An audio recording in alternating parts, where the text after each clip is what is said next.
1, 2, 3, 4, 5, 6, 7.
Один, один, два, тест.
Ras, ras, ras, ras, ras, ras.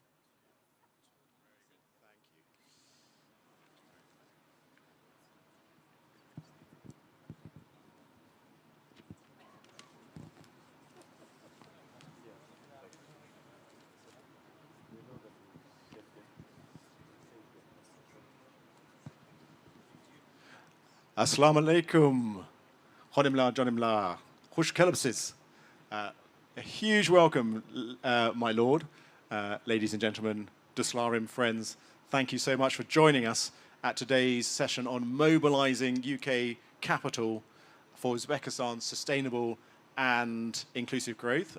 My name is Tim Smart. I'm the British ambassador to Uzbekistan. And I'm so grateful that you've come to join us here today. I think as many of us have seen in the last week, Uzbekistan neither lacks the ambition nor the reform momentum to really succeed on the world stage. The real question is how to convert those into something which is, how to convert that into investment at scale. And I'm hoping that you'll find that we answer that question during the panel sessions.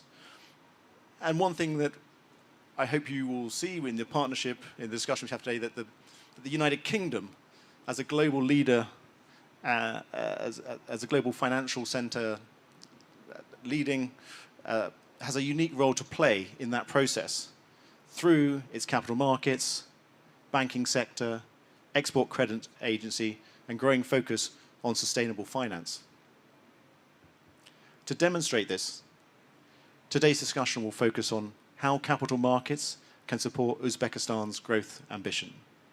Secondly, how financing structures and de-risking tools can unlock investment at scale.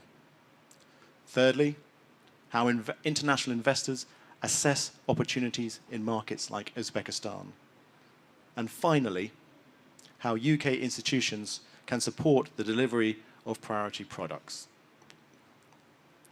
As such, I'm truly delighted to be joined today by a senior panel of UK politicians and businesses and CEOs. Julia Hoggett, the CEO of London Stock Exchange, is actually with the President at the moment with the Foreign Investors Council, and she hopes to join us towards the second half. But in the meantime, may I introduce Jason, also known as Lord Stockwood, the Minister of Trade for the United Kingdom, Saif Malik, CEO of Standard Chartered UK, and Tim Reed, CEO of UK Export Finance. And I hope you see with that distinguished and senior panel just how seriously the UK is about supporting Uzbekistan's growth and reform agenda and finding mutually beneficial projects. And we think our access to our capital markets is probably one of our greatest offers supported by UK Export Finance.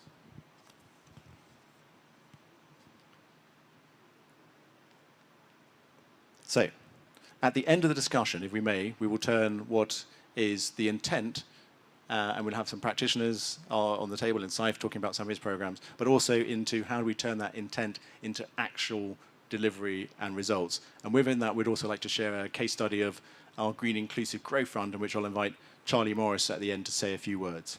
So without further ado, may I turn to Jason, Minister.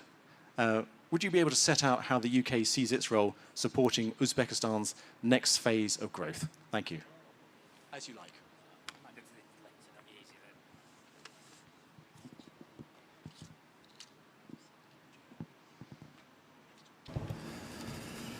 Thank you. I felt like I was on the naughty chair on the end there on my own for misbehaving, so it's nice to be one. Thank you for the warm welcome. It's great to be here. This is my first time in Uzbekistan. It's been an amazing visit, so I definitely want to be back. I've got some prepared remarks. If you just bear with me, there's a lot to cover, so I wanted to make sure that we covered all the comments. It's pretty obvious from what's going on here in the conference hall, but also from the last couple of days, that Uzbekistan is reaching a real turning point where the reforms that you're seeing is translating into real economic opportunity. The scale of that opportunity is already visible. UK exports have increased from £66 million in 2016 to nearly £600 million the last year. And as Tim said there, now we've really got to turn this opportunity and the projects that we see into reality. And I think that's the challenge for all of us over the coming decade. When you look at GDP has already risen and will rise set to double by 2030, we're very envious as the UK at that sort of growth, and we'd love to see that in our own market. But failing that, we'd love to see our partners experience that growth and for us to be able to support you on that. That modernisation that you're seeing across Uzbekistan in key sectors of mining, education, legal services, design, architecture, and of course financial services. And we're really proud that UK firms are already playing a part in those partnerships, whether that is in the work by Crossworks, who have helped develop the master plan for New Tashkent, or the UK architect firm Azaya Hadid designing the flagship Alicia Navoy Research Centre.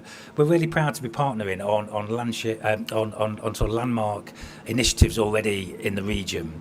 In the mining sector, UK technology is already in use in Uzbekistan's largest copper complex. This includes support for the Almayak mining and metallurgical complex, and one of the largest producers in Central Asia. Specialised machinery from the UK, something that we're really proud to be experts in, is one of the most traded exports to the region as well as advanced industrial and manufacturing solutions, which are key parts of our own industrial strategy as we continue to build our own innovation and research in the UK. We hope to export that around the world, and Central Asia and Uzbekistan is a big part of that. And of course, education sector, we're world renowned in the UK. We have some of the top universities in the world. Our research and development, our innovation is second to none. And we're proud to partner with Westminster University Tashkent, which established in 2002 is one of the oldest educational institutions in Uzbekistan. Currently 5,000 students study there for UK degrees, and there are 15,000 students overall studying for UK degrees in Uzbekistan.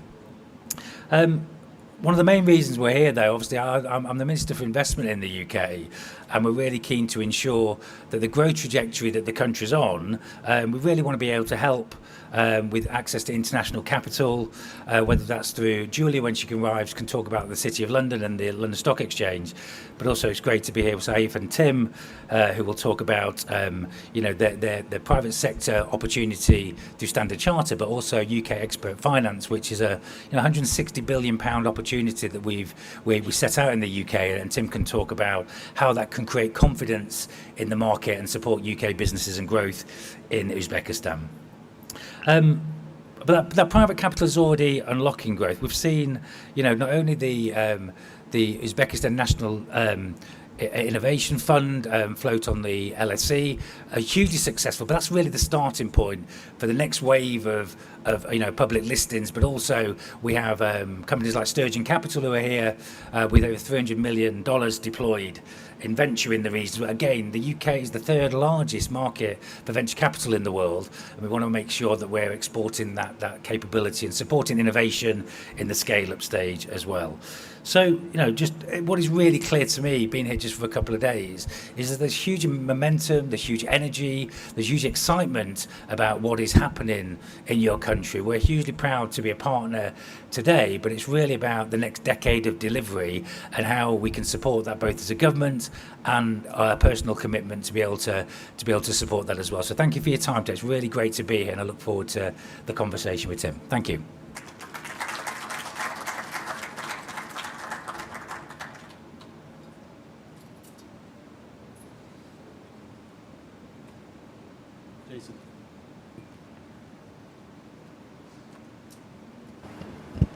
Jason, thank you so much for those kind remarks.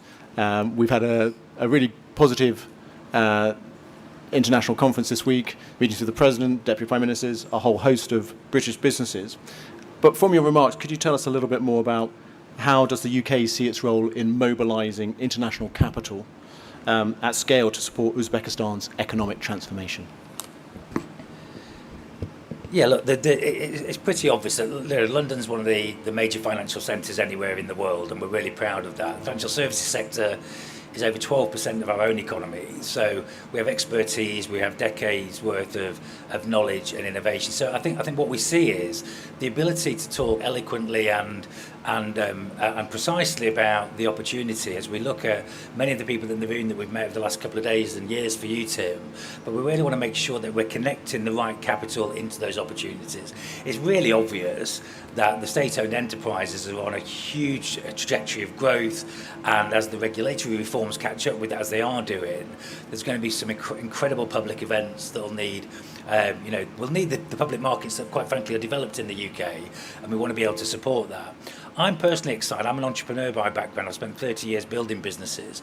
I'm really excited about how that catalyses private investment into private businesses and enterprises as well. I think that will be such a huge turning point for Uzbekistan when we see the government initiatives that are coming through are going to be hugely successful. I think that's proven with the innovation fund that's been listed. But actually, when you look at companies like we met, like Korsika, like Uzum as well, there are some amazing private enterprises that with multi-billion-dollar valuations. And I think helping tell those stories of the private sector here as well, combined with the government initiatives, is what we want to be able to help to do. So that's a couple of things. I mean, we'll lean into the, as Saif and Tim can talk about this, is that it's really accessing what we already know to be deep capital markets in the UK and helping to tell the story of Uzbekistan. Jason, thank you very much. That story from what we've already seen, the success of state-owned enterprises listing with UZNIF, moving to how do we actually support the private sector, has been a common theme and one I've certainly been really enthused by during our meetings this week and the conference. Could you also say a little bit about how the UK is aligning its investment partnerships with sustainable and inclusive practices in priorities in practice? Yeah, I think we're going to hear a little bit from Charlie later about what's happening specific, some of it in the green investment funds. But I think overall for us, I don't see any conflict between sustainable growth and what people talk about growth anyway. I think we're all trying to move our economies on, and in the UK, when we think about our transition into renewable energy as a great example, we see that as a process of using our capability and innovation, but actually it's about energy sovereignty for us as well. So for me, the sustainable opportunities are something that are developing significantly in the last 20 years in the UK, but it's really about our whole economy now. What we're trying to look towards is some of the most investable opportunities, certainly in the European markets in the UK, just happen to have a social impact and a sustainable level to them anyway as well. I think the transition to green energy in particular in the UK are some of the most profitable and investable propositions anyway. So I think for us, we're trying to see how we combine our technological know-how. The need for energy sovereignty is a good example, and it's less ideological now around climate change. That's clearly real and it's important, but actually it's more about sovereignty and where we can use the expertise for technology to invest in things that will last and endure any of our lifetimes.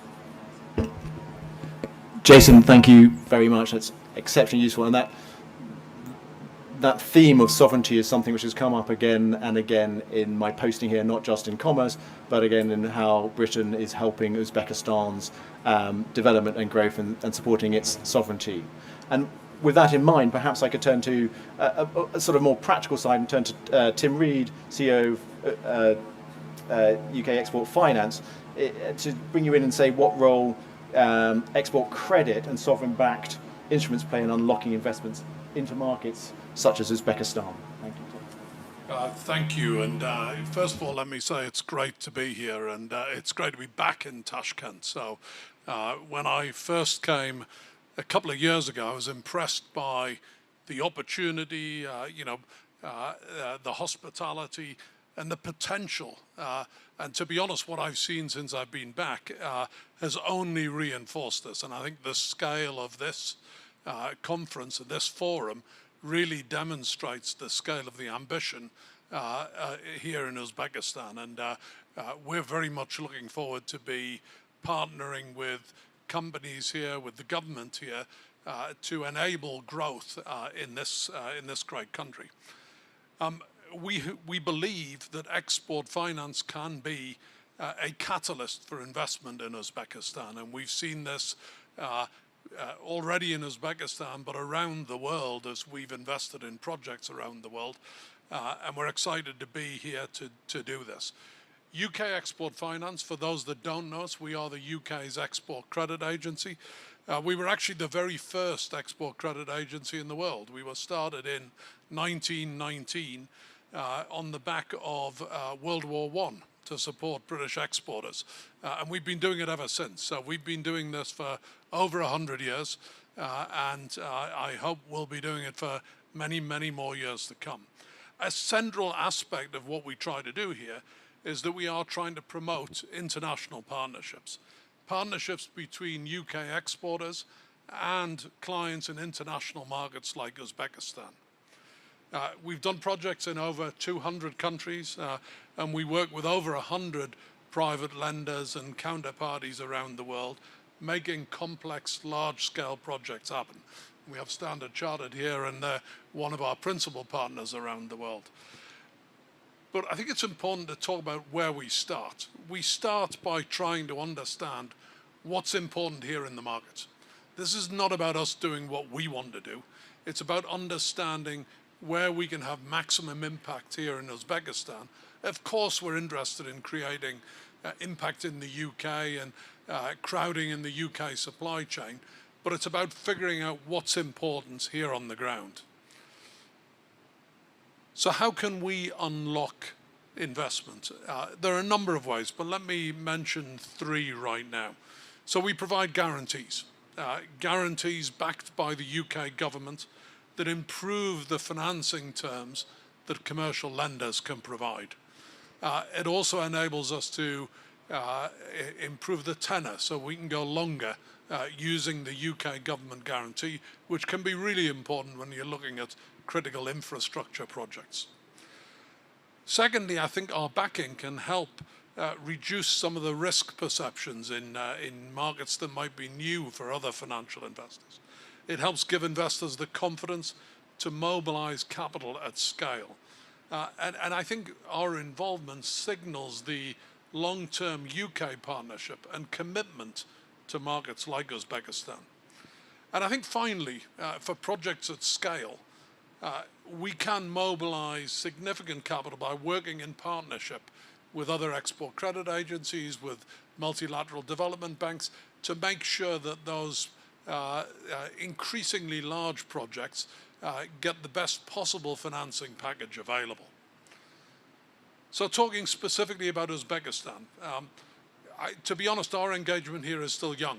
We've done a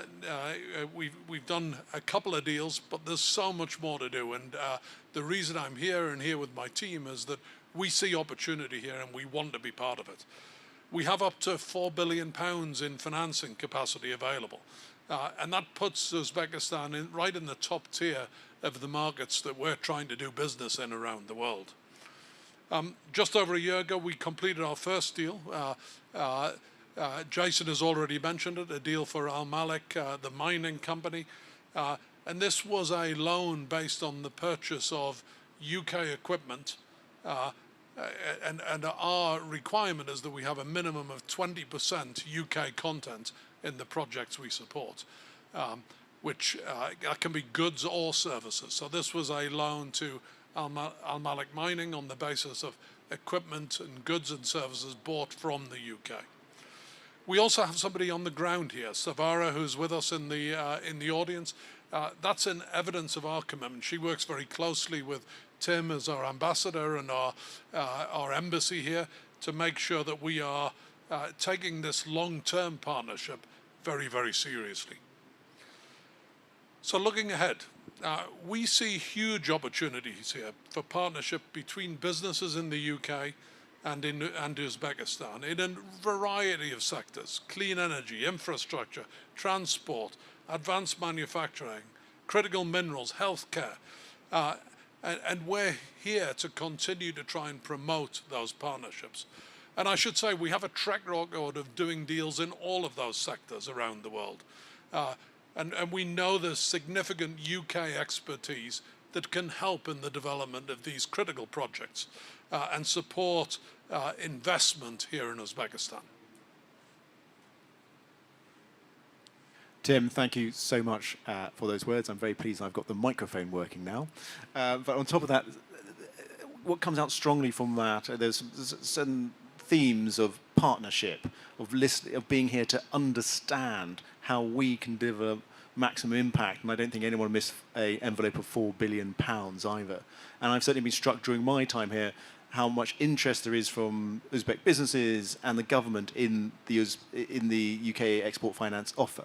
But maybe perhaps for the audience now, could you say a little bit more about how UK EF can support the mobilisation of international capital, particularly in large-scale infrastructure and industrial projects?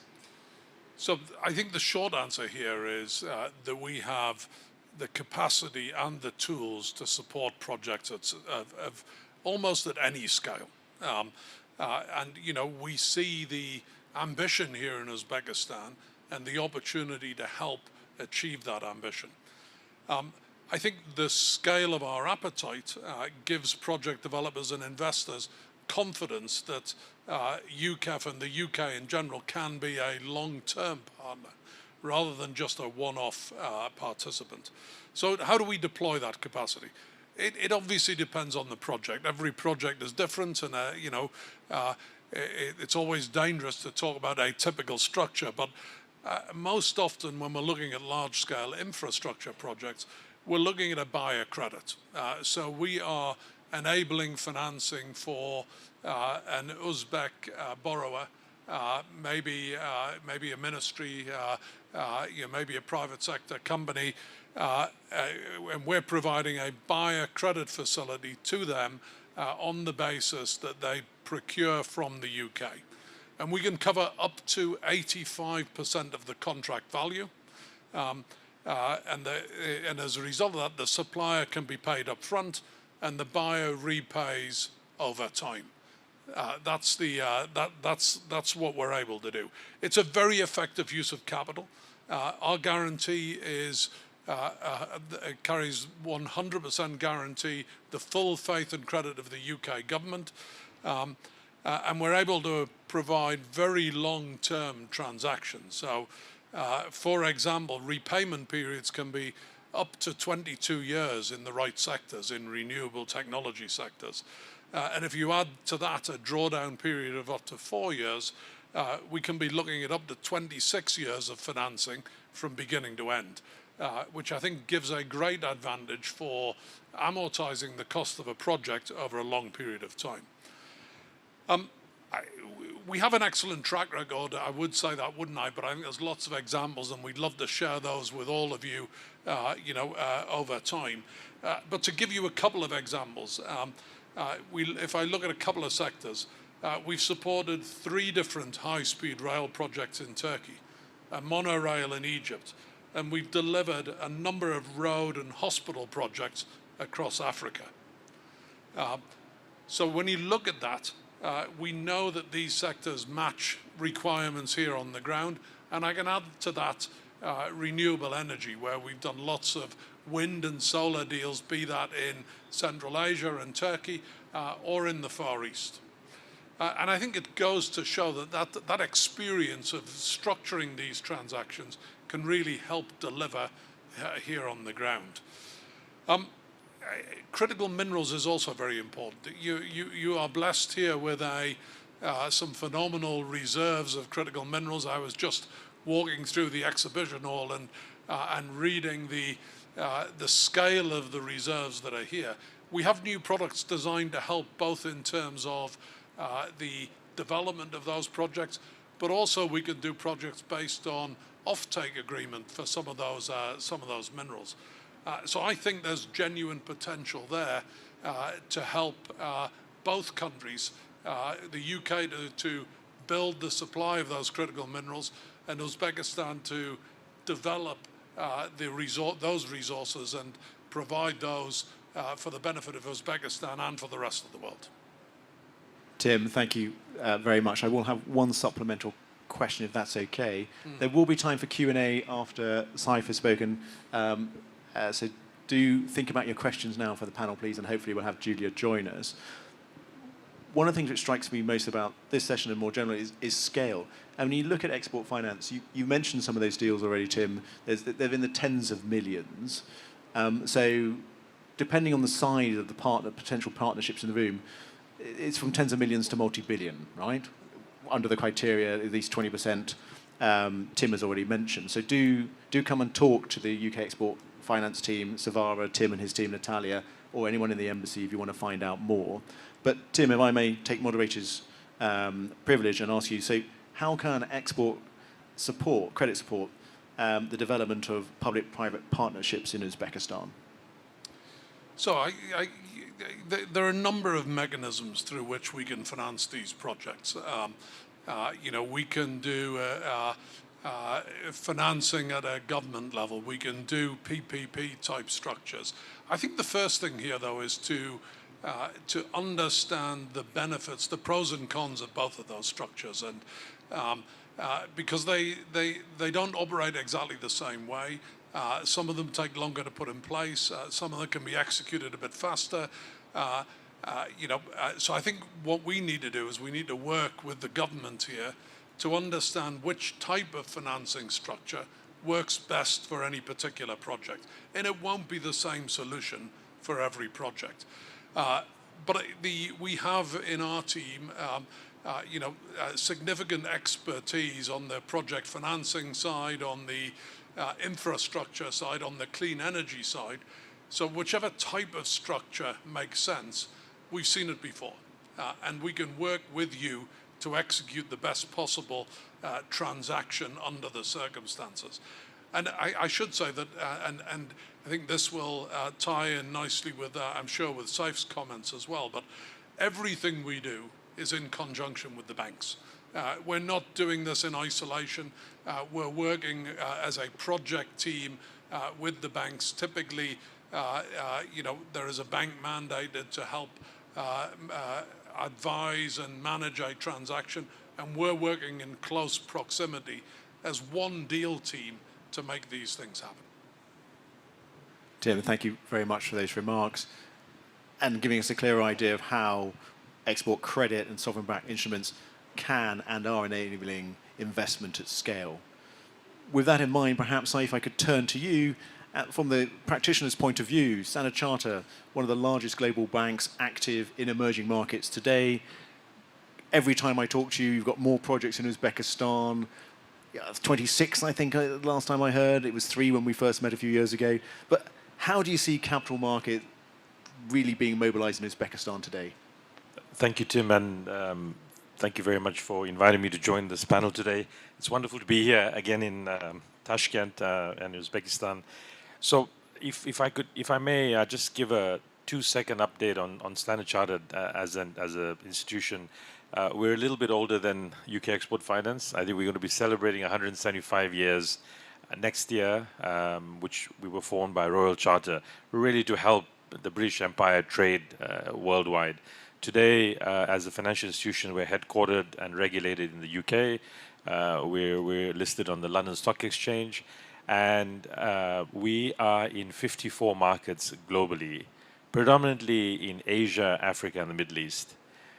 We have not had a strong presence in Central Asia, and about 4 years ago, we decided from the UK, which is where I oversee some of these markets, we decided to say, let's explore and see what we can do, especially with the expertise that we have on the emerging market space. And we saw the great opportunities that have been arising in this region, one, because of strategic location, 2, because of the openness of the economies, really good fiscal discipline, etc., etc. And so we started venturing here, and we came in. I remember I came in just over 3 years ago, as Tim mentioned. And since then, there's been tremendous success in terms of what we've been trying to do, but more importantly, success we hope for Uzbekistan as a country. In this period of time, we've transacted in over 20 transactions that we've closed with many of the Uzbek institutions, like the banks, some of the corporates, we've helped unlock billions of dollars capital, because as a financial institution, our role is to connect capital with where it's needed. So I think for us, it's been great to view Uzbekistan through the lens of the strategy when we came in here was not to view Uzbekistan as a single transaction. It was to say that how do we ensure that the years of sort of the fiscal discipline and the macroeconomic evolvement allows us to look at the different institutions that are there, whether they're sovereign entities, whether there's opportunities in infrastructure, financial institutions, large corporates, and to see how do we structure our own strategy around what Uzbekistan is doing. So I think the first point that I would like to bring out is that Uzbekistan has moved beyond simply being a sort of emerging market story or a potential opportunity that banks will look at, do a deal, and then move on. What we see is now we're seeing a very different conversation, not in terms of can I do this and then we move on. It's now about scale. It's about action, and I think my role today on the panel really is around how do we take some of these things that we talk about, whether it's from through the UK government or through UK institutions, and provide action on the ground. And for us, that's been the absolute important part of it, is that we've been working on that to try and get the pipeline that we have converted and then move on. But more importantly, to create that scale so we unlock that capital. I think that's key. Second is capital is not in short supply globally. I can tell you that. We've seen the recent huge success of the IPO in the US. That's just because there is huge capital that's waiting to be deployed. We can see through guarantee schemes that the UK Export Finance has. As Tim mentioned, these institutions allow private sector to crowd in. They don't crowd us out. UK Export Finance does not compete with us on transactions. They work with us, which is very critical because we're able to then make that dollar sweat a lot more. So $1 of a guarantee that we can get from UK Export Finance can allow $3-4 of actual capital on the ground. So I think that's key also. And as I mentioned, there's significant liquidity available from commercial banks, institutional investors, export credit agencies, sovereign wealth funds, etc., etc. We've seen many of them participate in this forum today. So the challenge really is not, it's not about the scarcity of capital, but it's about getting the attention of that capital into specific regions and projects. So in our experience, we've seen that where you attract international capital and where you bring, where you create appetite really comes from sort of three elements. One is a credible sponsor or counterparty. Secondly is a transparent and predictable framework, which is important because we work off that framework. And lastly is an effective risk-sharing structure. And this is where we as commercial banks come in and work with counterparties, whether it's DFIs, export credit agencies, or other institutions, to crowd us in to help with those structures. And when these conditions exist, what we see is that global capital actually responds. We've seen this in renewable energy. Jason talked about that. Tim talked about that. We've seen it in sovereign capital markets. We've seen it in corporate finance. And it's increasingly in sectors supporting industrialization and the SME growth. And the third point that I want to point out is that Uzbekistan is entering a new phase of capital market development. Hopefully, Julia will talk about it, but we've seen this is the phase about building deeper local capital markets, which is very important for local currency financing, attracting long-term institutional capital, expanding local currency funding, and creating pathways for private investments to come in and to participate alongside public institutions. So I think the evolution continues, Tim, because to create scale and to create growth, you need to have a sustainable economic growth. And this cannot just be solely financed from banks' balance sheets. This has to involve all players on the table. It has to involve a government that is proactive, a government that's looking to make things happen. This is what we are seeing here. That's why I'm sitting here. That's why we continue to grow our pipeline. And we're very excited about the prospects and the opportunities in this market. Thank you. Saif, thank you so much. I've got a couple of questions follow up, if I may. But that your experience is my lived experience here in Uzbekistan too. That I think when I got here, there was a sense still of a frontier market, and that has shifted into a more established market. Particularly, for me, probably the moment is the USNIF listing, but I think it was probably happening before that. The scale of the partnership's growing. So may I ask, as we look at your portfolio today and what you're looking at and what you're hearing back from the president and the administration and private sector counterparts, what are the main sectors which are presenting the most bankable and immediate opportunities for investment? So broadly, I mean, this is something that we look at. Obviously, there'll be different opportunities and priorities elsewhere. But broadly, I would divide it into 4 sectors that I see that are presenting the most opportunity and that I think aligns with the government's priorities. Uzbekistan has a Vision 2030 goal to increase GDP, and this is going to be driven by many of these sectors. So I think first is energy and energy transition. I think that's something that we are seeing globally. It's a phenomenon we're seeing globally. The recent war and the closing of the Strait of Hormuz hopefully has given another shot of adrenaline into this sector, and everybody's realizing that the reliance of whether it's carbohydrates or whatever it is, that you do need to diversify.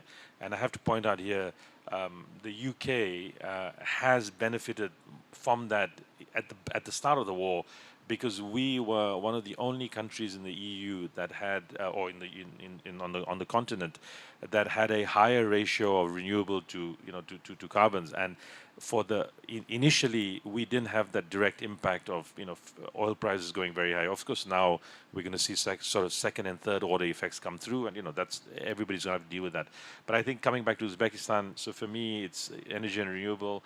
I think the demand growth that we're seeing across the economy requires significant investments in generation, transmission, and energy security. Very, very important phrase that we're going to be hearing all throughout. Our first transaction and the first deal that we did in Uzbekistan precedes my time, but a few years back was with Aqua Power. Aqua Power is a large energy infrastructure development company from the Middle East.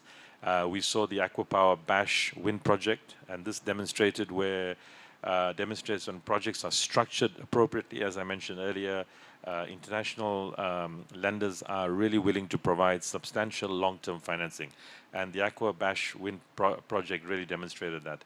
So energy remains one of the clearest sectors where investment demand and capital availability align very, very strongly, and I think we'll continue to see that. Secondly is industrialization and manufacturing, very key projects. We have supported projects such as the Uzbek Combinat. Its expansion and important because it doesn't just simply create production capacity, but it creates local production, and it reduces imports and things like that. So it also strengthens domestic value chains. It reduces import dependency.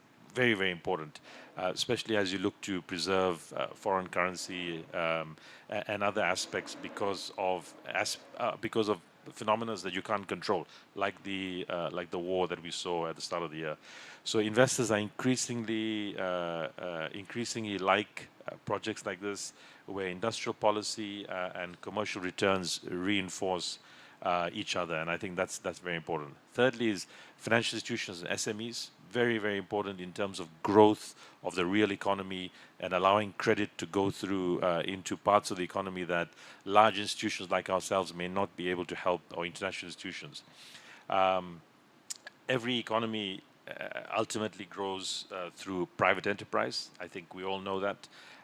Jason mentioned that he was an entrepreneur before he got in. He knows that the value of the private entrepreneurship really drives underlying growth. So international investors are increasingly recognized as supporting financial institutions, which we have been doing a lot, including providing on-lending facilities for banks like NBU, Business Development Bank, where they are able to then on-lend into the SME sector, whether it's to support trade finance or other aspects. So I think that's very key.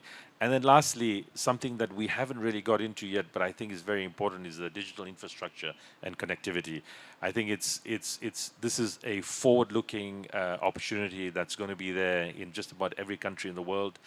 Everyone wants to have some sort of non-reliance on just complete, sort of giving away your own sovereignty around data and information connectivity. And we're seeing, whether it's payments, infrastructure, technology-enabled business will be increasingly important for a market like Uzbekistan as it deepens integration into regional and global value chains. So I think those are some of the key areas that I see, and that's where we're sort of following as an institution also. Thank you. Saif, thank you so much. I'm very struck by your comments how so many of those sectors would not be so foreign to the UK's industrial strategy too. And certainly one of the themes that has come up in our discussions of the partnership around the UK's industrial strategy, underpinned by our R&D focus. And you were mentioning the green transition, and we've been having discussions about what more we can do in sort of sharing some of the leaps forward we're doing on quantum, on AI, on nuclear fusion, SMRs, etc. So there's ripe ground there for further conversations in things where we can mutually reinforce each other's economies, partnership and education and development. But maybe if I could just... Julia, fantastic. Julia. Yes, of course. Maybe just while Julia settles in, which gets her breath back, I just wanted to build on Saif's comment there, though. One of the things that when we think about private markets and entrepreneurship, it may not be obvious, but you need state-owned enterprises to catalyse a market in the first instance, because that sets the context, it sets the regulatory framework as well. But I've sort of been building businesses and investing in businesses for the last 30 years, and the thing you might not be aware of is it's the compound effect of private enterprise. Not only does that create wealth in your economy, but actually more importantly, it sets a culture of innovation. And so every successful company that you have, particularly in the private sector, will catalyse dozens of other private companies as well. So every organisation I've been involved with that's been successful usually creates another 20 or 30 entrepreneurs that go on to build their next businesses as well. So it's worth thinking about the long-term process of you do need a government to catalyse that innovation, and like we're seeing with the current the investment fund being the first and a hugely landmark investment opportunity, but it's really how you catalyse the private sector, because you create entrepreneurs within companies that will then, when they make their wealth, more often than not what they do is they go and invest in other companies and start the ecosystem. So I'm really optimistic about Uzbekistan. The near term looks good, but the medium and long term, if you create that private sector, will just compound over generations. So it's just worth having that in the back of your mind about why the private sector needs to align with what's happening with the government initiative. So the rollout of that will be critical to make sure this has long-term effectiveness. Jason, thank you so much. And that private sector theme, that partnership, has come out regularly in our discussions. And Juliet, thank you for joining us. Sorry for rushing you over here. It's a great pleasure to have you, saving us from a manel, really important. As much as I love my fellow panel members. It's a technical term I hadn't heard before, but I'm going to use it. It's lovely to have you here. And I realise you've just come across from the Foreign Investors Council. Yep. We'd love to hear more about that. But first, maybe if you could share with us a little bit about your perspective on how the London Stock Exchange contributes to capitalisation in access to capital for Uzbekistan on the back of Uznif. And we've also been talking about how we encourage more private sector listings. Shall I see if this works? Does this? Yeah. I'll try this one. It's easier. Thank you. Look, I was actually going to pick up on the theme that Lasot had, because if you think about what's happened with Uznif, it's done two things, I think. It's done a lot of things, but it's done two things. The first is actually the creation of USNIF as a fund in itself, and the discipline that comes with putting companies under international scrutiny and preparing them for that is one of the things that London does, and does very well.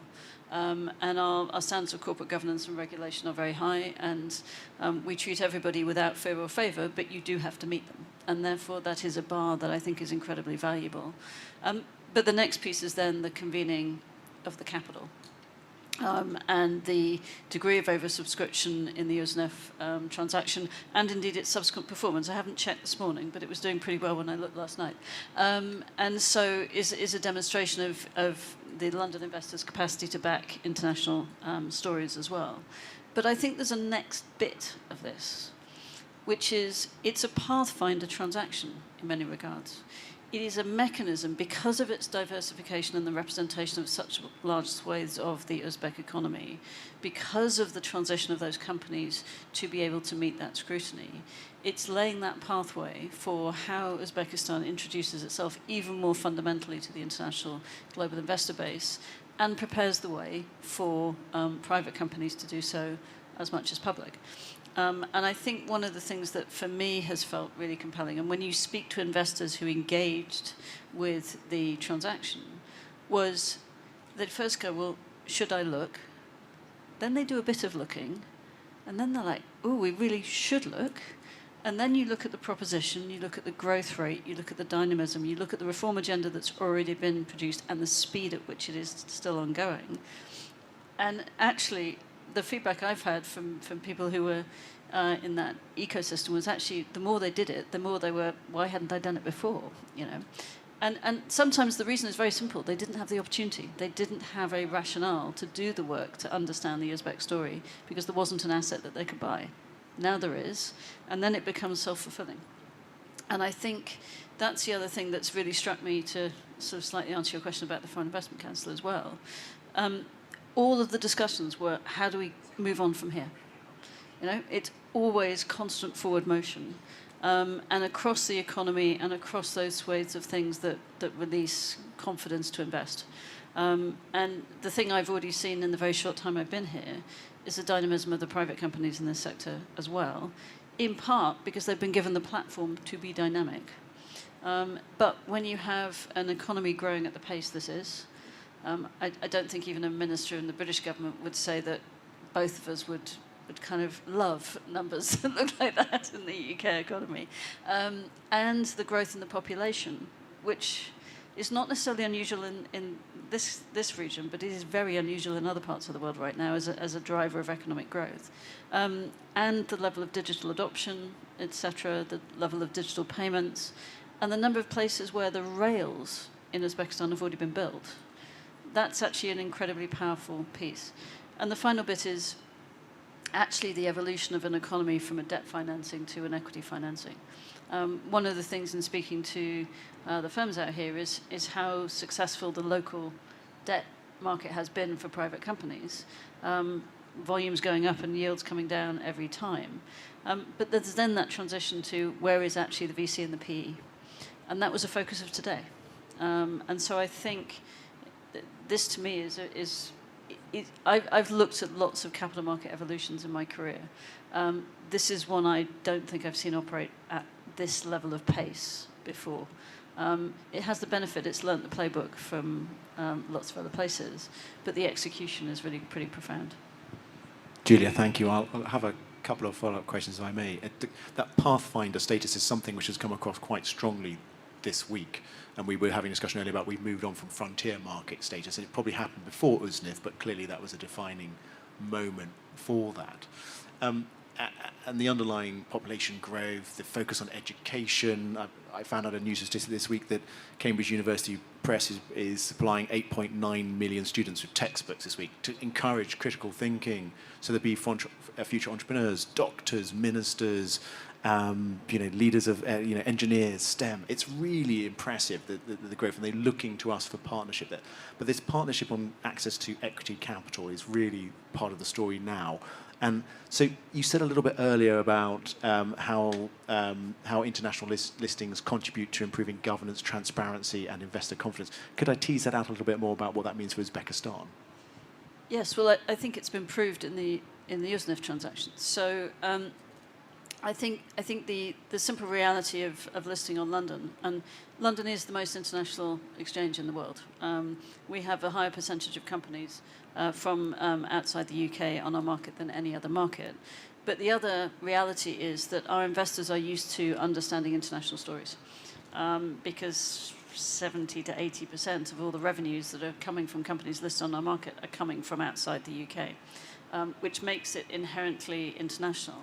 And so I think what we've found for Uzbekistan in London is an investor base that absolutely wants to understand the story and treat it on its own merits. They're not day trading headlines, they're actually focused on what are the core fundamentals in the economy. But they will always look at two facets, which is not only where is the economy going, but actually what's the core governance I can rely on from the individual companies. And the work that was done with Franklin Templeton to prepare the companies for the fund to select them, I think is a huge part of that work of how you create governance to a global standard. Because, to be blunt, there's a very simple set of adages about being a company on a listed market. One of them is say what you're going to do and then do what you said you were going to do. You know, the first rule is don't miss your estimates, and the second rule is really don't miss your estimates. You know, and the reality of that is you need process, you need systems, you need control, you need to really be on top of your business to have that discipline to be able to say to investors where your business is going to go. So the very act of going public, I think, is one of those facets, and so I think we've seen that. With the preparedness that's ready, but also I think the realization that it's not as scary as people think. You know, sometimes we can frame governance and rules and expectations as always a negative. You know, and sometimes we have in our own media in the UK a bit of a. I've always thought of it as a license to operate. You know, I run a piece of critical national infrastructure. I have a whole load of regulatory expectations on me, but actually once you build them, you get to go faster, because you built them and they can scale. And so I think it's also about recognizing the value of that for Uzbekistan. And when you have such a panoply of some of your most critical companies meeting that standard, it can become a standard that others can aspire to and just gets baked into the system as well. Julia, thank you. Do what you say you were going to do, right? You know, really important. You know, live up, be credible in that. Really authentic, really important.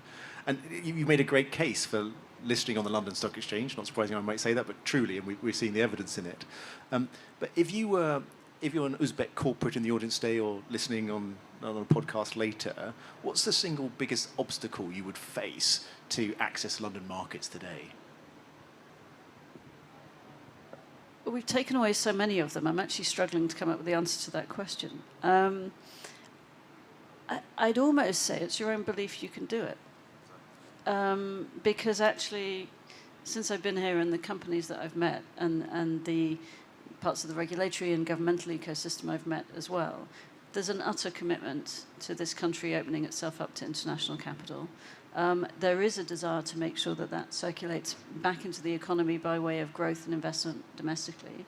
And actually, that's one of the things that we care about at London Stock Exchange. We describe ourselves as the shop window for international companies, because very often, and Uznif is a prime example, we're the first place that people get access to a different country or a different risk profile.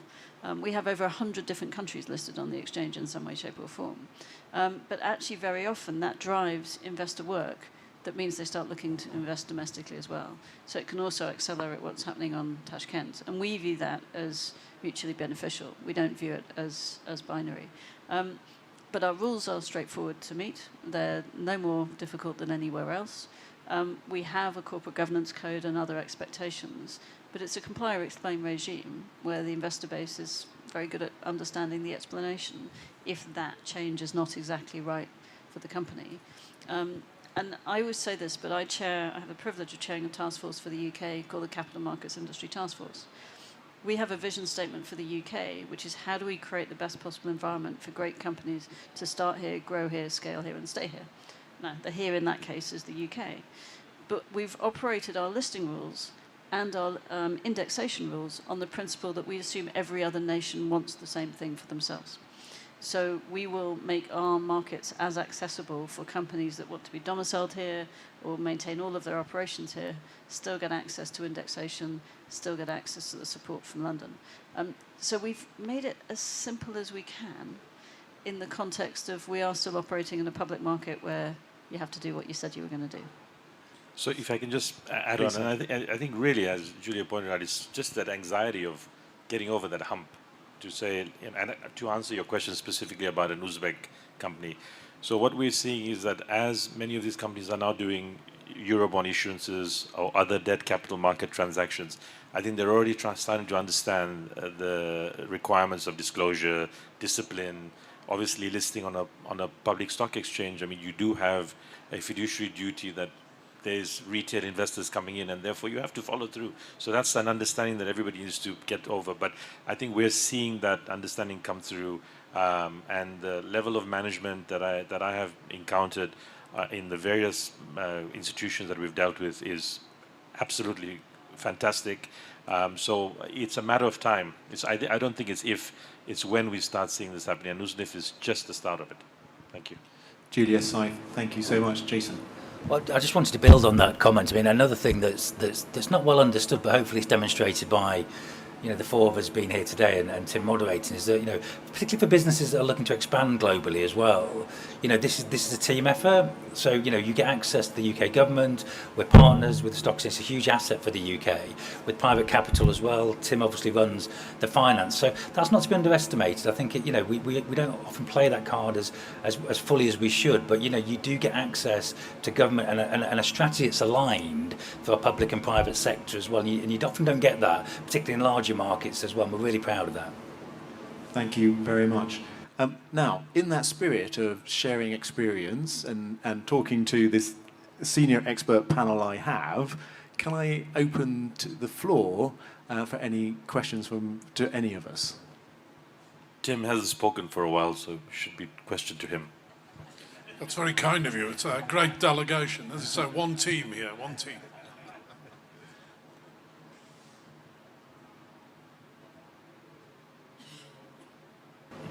We can talk about football if there's no other questions. I'm happy about that.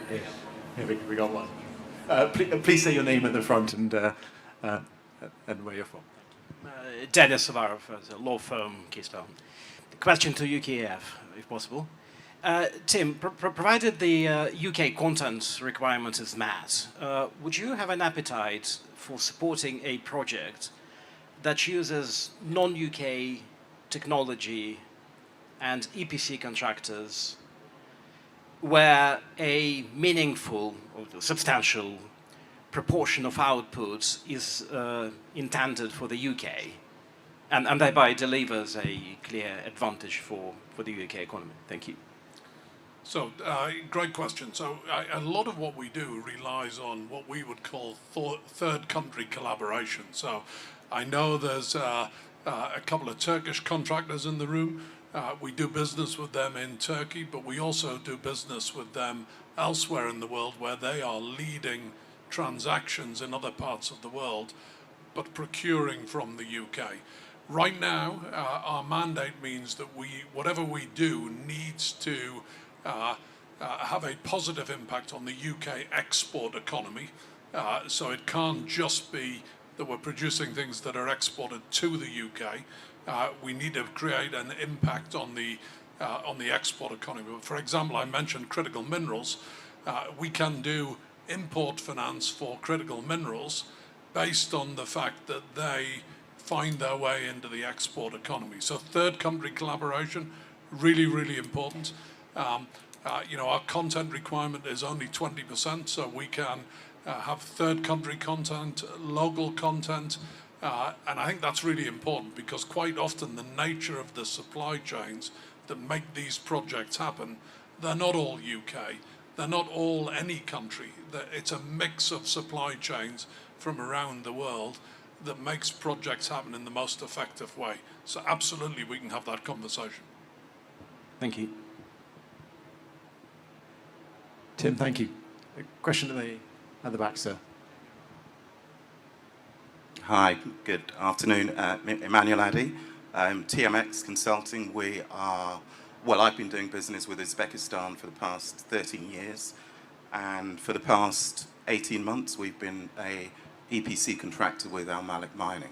My question to the panel is, fantastic mobilising capital for UK companies to do business.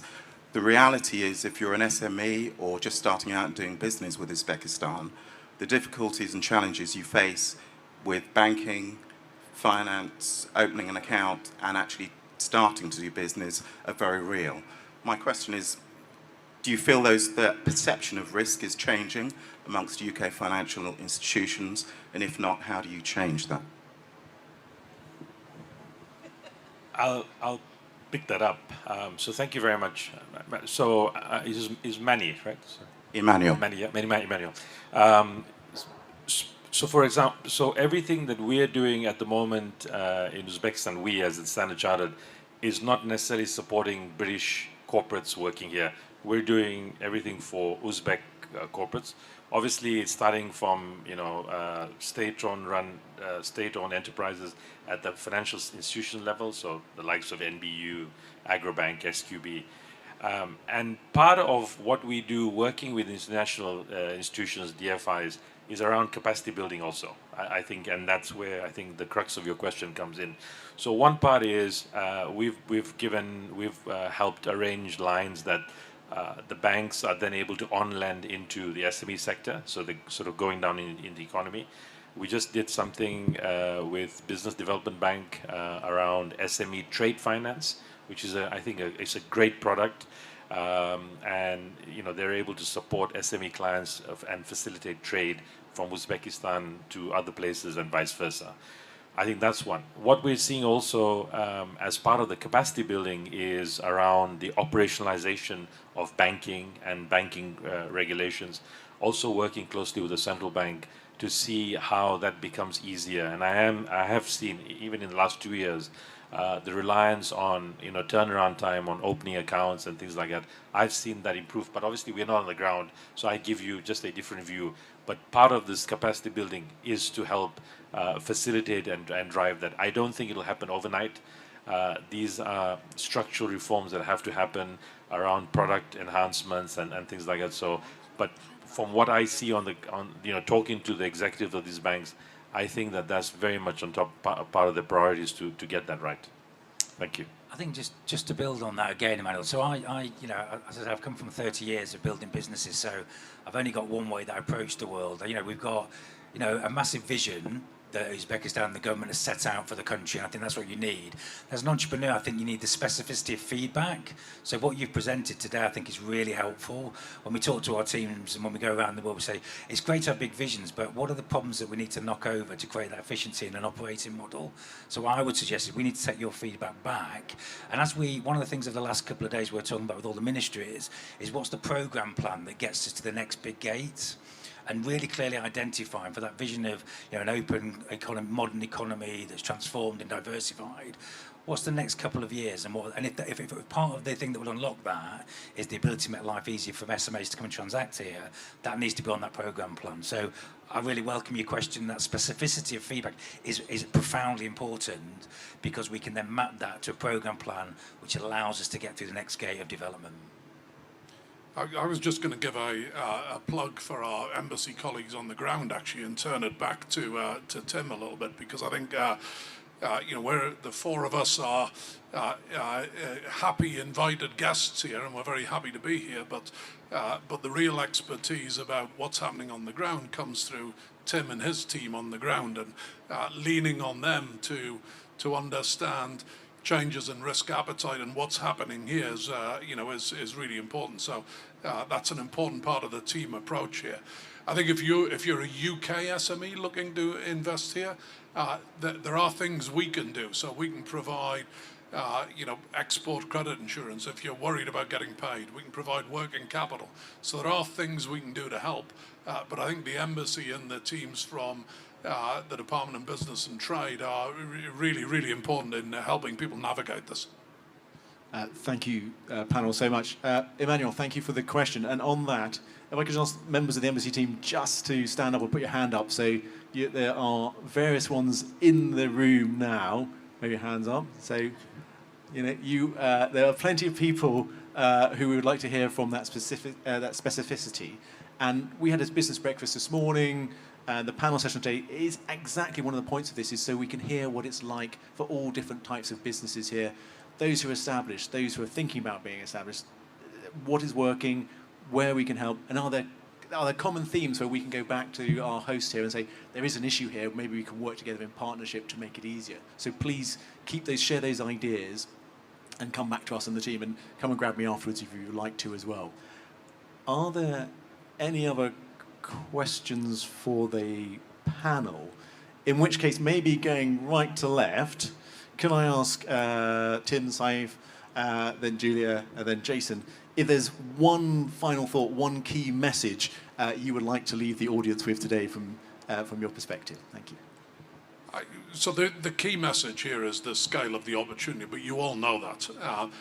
If you see opportunities where there's investment in key infrastructure, sustainable infrastructure in a fast-growing market, please get in touch with us and we can help you identify where British expertise and British financing capability can help deliver.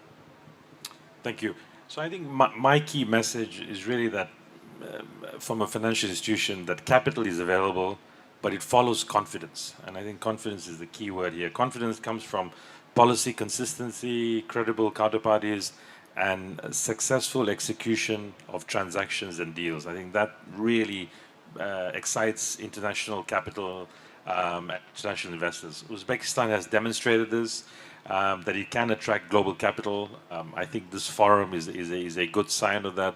And I was here last year and I came this year, and there's an exponential, I think, improvement and excitement around this.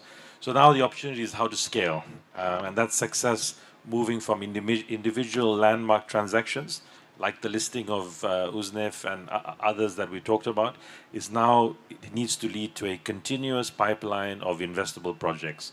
So if that happens, I believe Uzbekistan will become one of the most important investment destinations.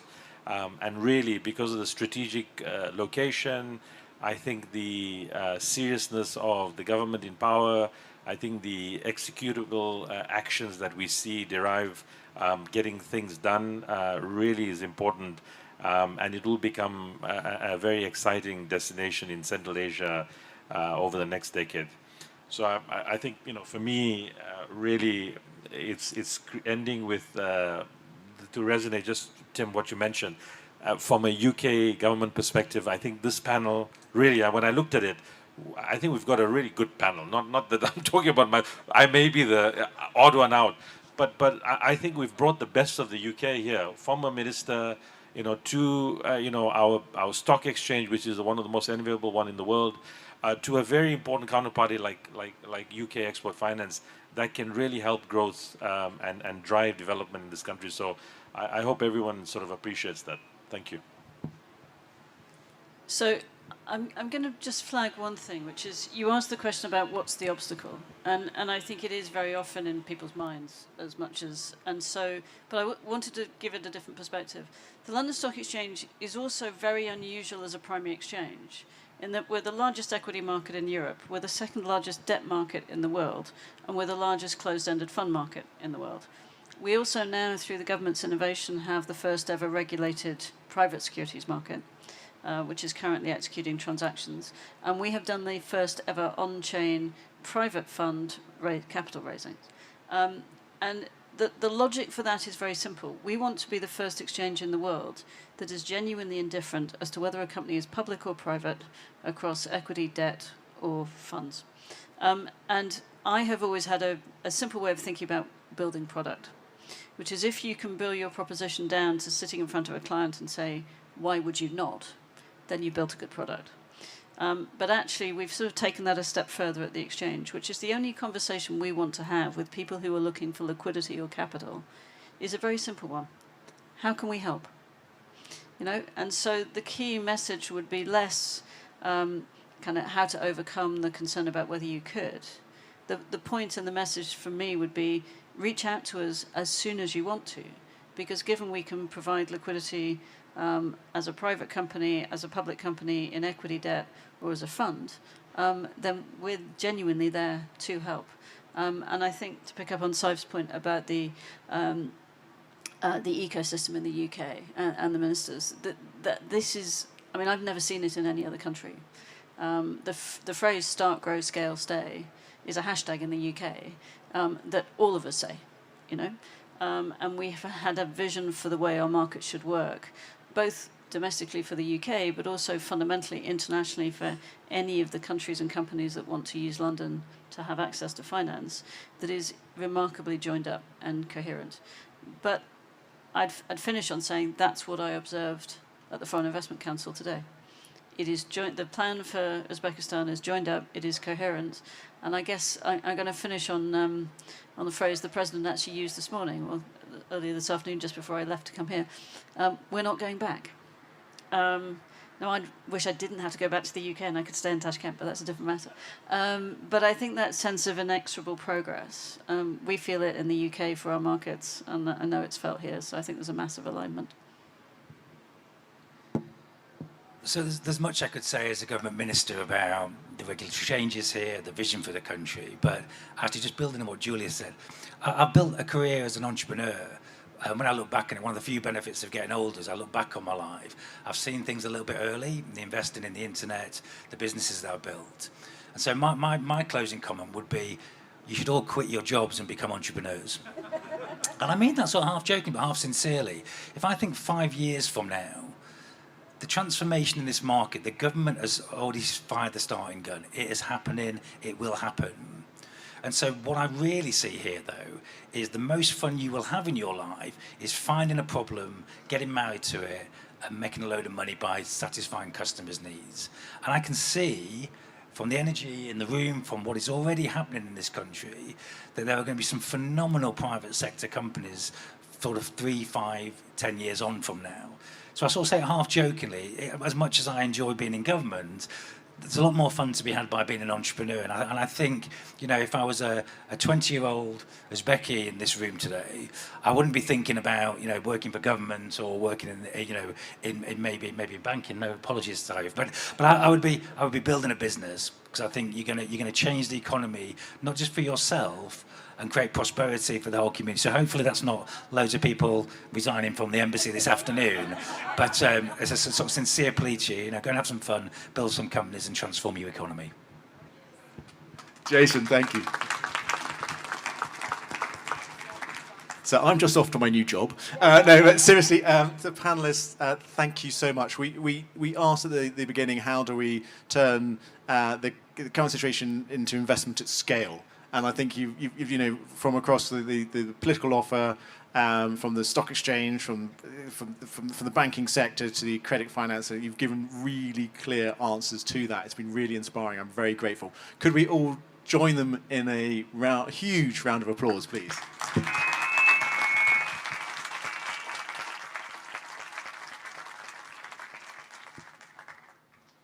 Now, if you're panelists, you can stay there or go to seats as you like. But we've heard the intent and we've heard some of the practicalities. But if we may maybe share a case study on the Green Inclusive Growth Fund, where we actually show what's happening on paper to attract capital, private venture capital into renewable energy and green growth in Uzbekistan and the wider region. Charlie, over to you. Thank you very much, Ambassador, and thank you very much, panelists. If I could ask for just 5 more minutes of your time to tell you about an initiative that we've been putting together as the UK government here in Central Asia. And I think I couldn't really have hoped for a better segue than the Minister's closing comments about everyone quitting their jobs to become an entrepreneur in the room. Because what I want to tell you about is something that we're doing on the ground here, a real practical innovation to support entrepreneurship on the ground in Central Asia.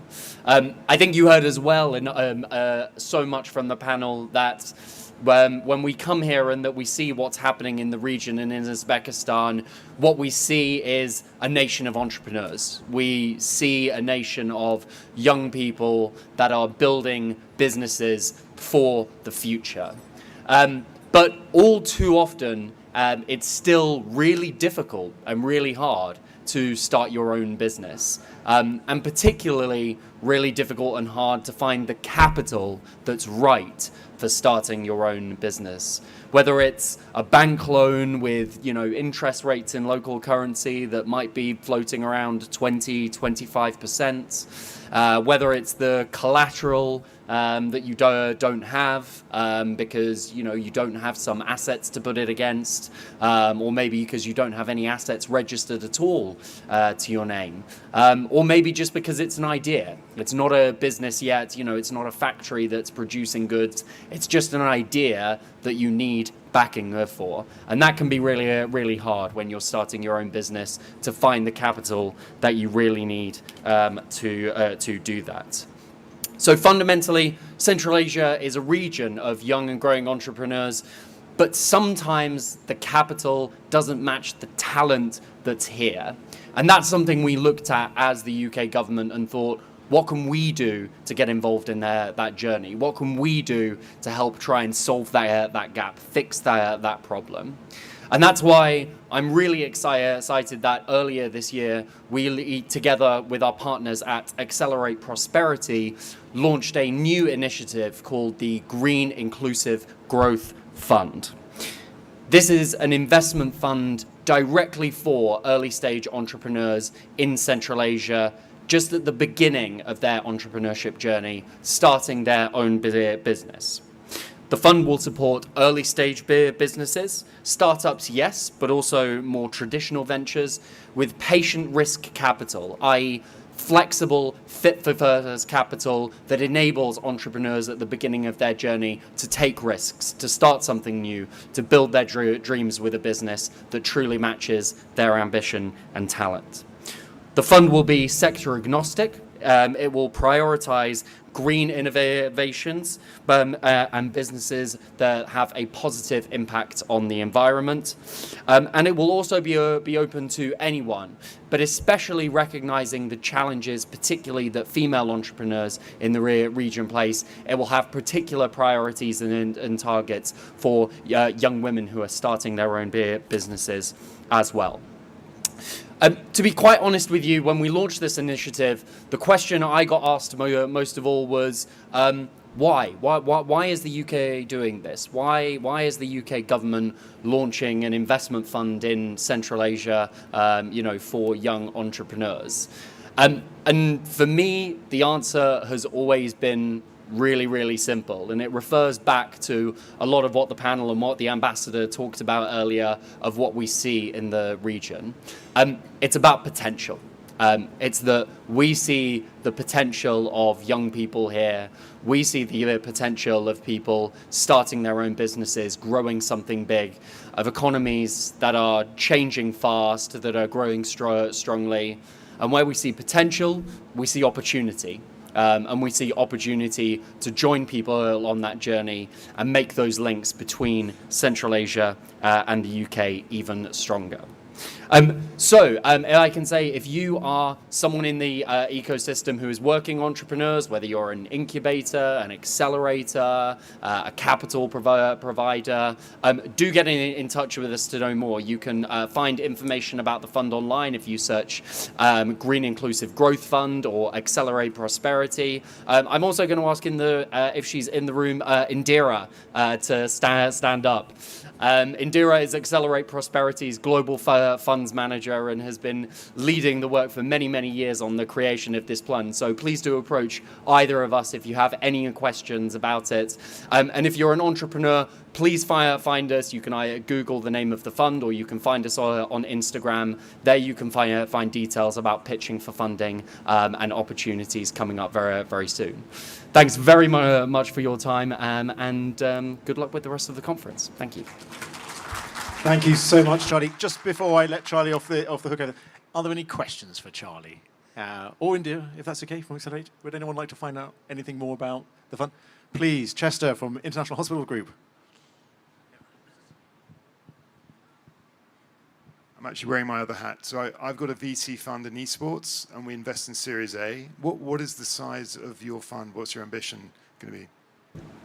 Thanks. Early stage, so pre-seed and seed investments, so kind of smaller tickets initially, probably ranging in the sort of 100 to 200K for most businesses. But there is flexibility depending on the capital needs for each of the businesses that come to us. So kind of a little bit earlier than Series A, but it would definitely be great to have a conversation about follow-on funding. So you're sitting very close to Indira there as well.